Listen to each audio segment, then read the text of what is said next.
My neighbor Ruth called her daughter every single day, not because she was lonely, because she had built her entire sense of safety around that call. Then her daughter took a job in another time zone. The calls became every other day, then twice a week. Ruth told me she felt like the floor had dropped out from under her.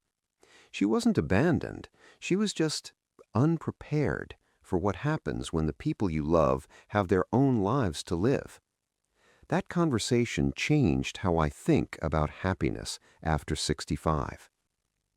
I'm 64 years old, and I want to say something that might be uncomfortable, but that I believe is one of the most important things a person over 65 can hear. Your family loves you, and they cannot be your primary source of happiness, health, or peace. Not because they're selfish, not because they don't care, but because they have jobs, children, mortgages, their own health concerns, their own grief. They are doing their best, and their best is not always available to you when you need it. The people who age the best, who are genuinely happy, genuinely healthy, genuinely at peace in their 70s and 80s, are not the ones with the most attentive families. They are the ones who built something inside their own lives that doesn't depend on who shows up. 7 specific things, things I've watched the happiest seniors I know rely on, quietly, consistently, without making a big announcement about it. Today, I want to share all 7. Stay with me through all of them, because number 5 is the one that most people never think of, and the one that changes everything.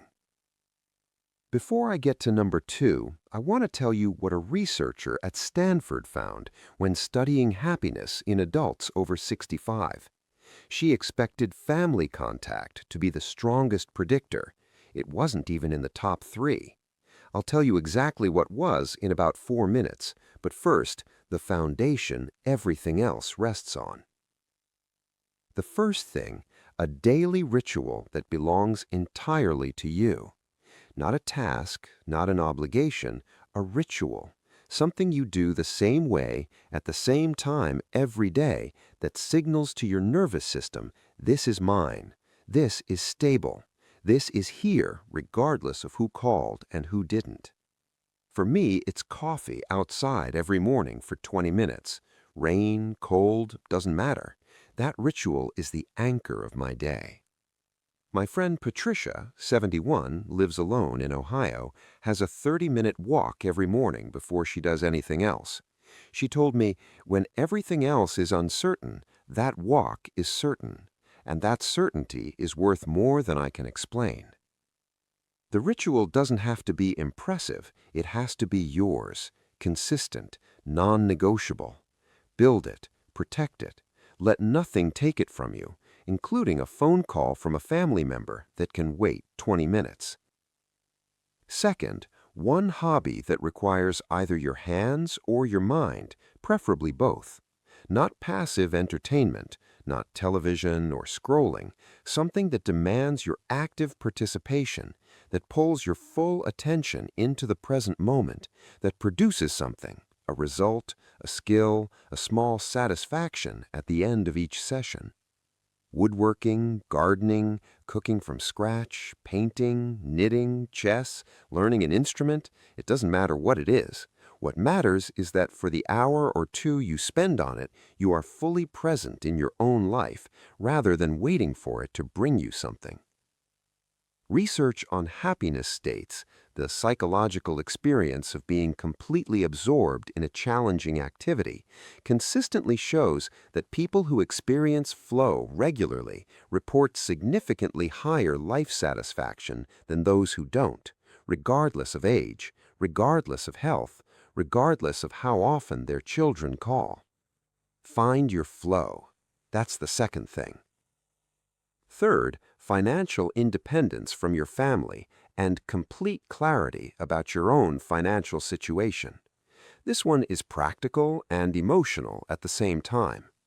When your financial security depends on your family, on their generosity, their decisions, their continued presence in your life, your peace of mind is always conditional, always one conversation away from uncertainty. And when your family knows you are financially dependent on them, the relationship changes, subtly, often unconsciously. You stop being their parent and start being their responsibility. That shift costs you both something. Know exactly what you have, know exactly what you need. Make decisions about housing, health care, daily expenses that keep you as independent as possible for as long as possible. Financial clarity is not just about money, it is about dignity. And dignity is one of the cornerstones of genuine happiness after 65. Now, the Stanford finding. The researcher was Dr. Laura Carstensen, and what she found was this.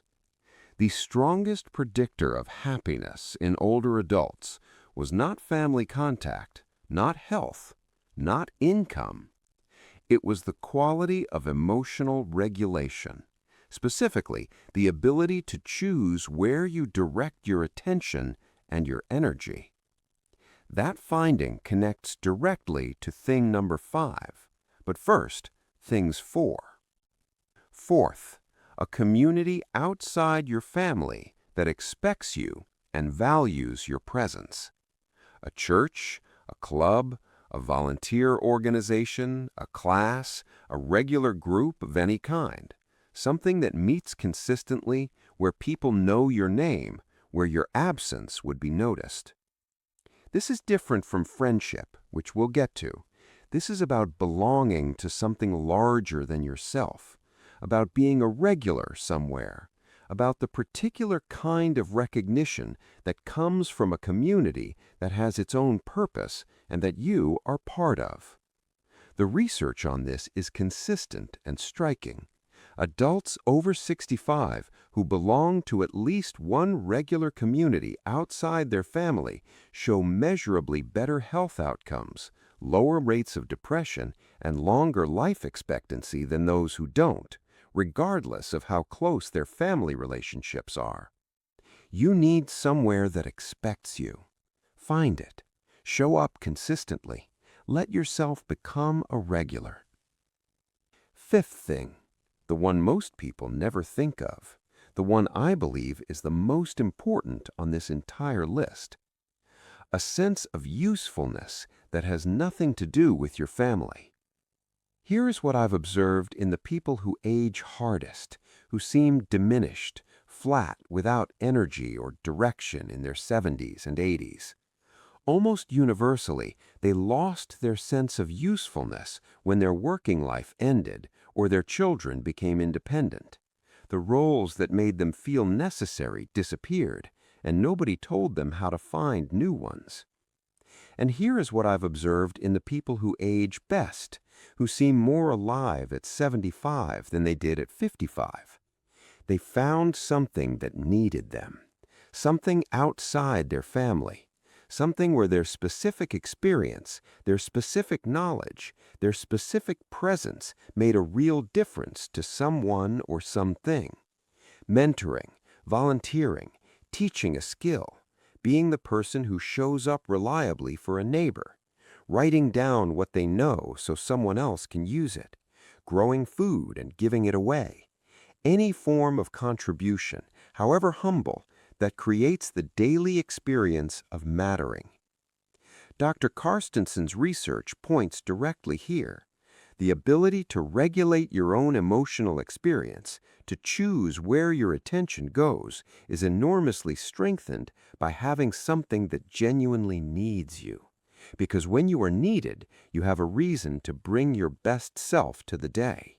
And bringing your best self to the day is the practice of happiness. Find something that needs you, outside your family, something where your presence makes a real difference. That is the thing. Sixth, one friendship of genuine depth. Someone who knew you before you were somebody's parent or grandparent. Someone who calls you by your first name and means it. Someone who tells you the truth. Not a social calendar full of acquaintances. One person, maybe two, who actually knows you. The research on friendship and longevity is unambiguous. Deep friendship, the kind where you can call on a bad day without explanation, extends life, improves health outcomes, reduces cognitive decline, and provides a quality of emotional support that family, despite all their love, often cannot. Because friendship is chosen every time, and that choice, made repeatedly by someone who has no obligation to make it, carries a meaning that family love, for all its depth, cannot quite replicate. Tend your friendships.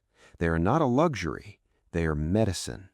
Seventh and final, a practiced acceptance of what is, right now, today, in this specific chapter of your life. Not resignation, not giving up, not pretending difficulties aren't real. Acceptance is the daily, specific practice of not spending your available energy fighting the reality of your situation, of not waiting for things to be different before you allow yourself to feel okay, of finding, honestly, without performance, what is actually good about the life you are living right now. This is the hardest thing on the list and the most necessary, because happiness after 65 is not something that arrives when the circumstances are right. It is something you practice in ordinary moments, in imperfect days, in the life you actually have rather than the one you were waiting for. Ruth eventually found this. It took about a year after her daughter's schedule changed. She joined a garden club, started volunteering at the library, found a rhythm that was hers. She told me last spring, "I still love when my daughter calls, but I don't need it the way I used to, and that's made everything better, including the calls." That's the whole thing right there. Here's your one action for today. Look at these 7 things honestly, not defensively, honestly. Pick the one that is most absent from your life right now, the one that you've been meaning to build but haven't, the one that you know, if you're being real with yourself, would make the biggest difference. And do one small thing today to start. Sign up for one thing, call one person, write down one idea, take one walk, just one, today. Because the happiness that doesn't depend on who shows up, that is yours to build. And building it starts with one ordinary decision on one ordinary afternoon. Before you go, I want to ask you something honest. Which of these 7 things do you already have solid in your life, and which one do you know needs the most work? Leave it in the comments. I read every single one, and I think naming it out loud is often the first step toward actually doing something about it.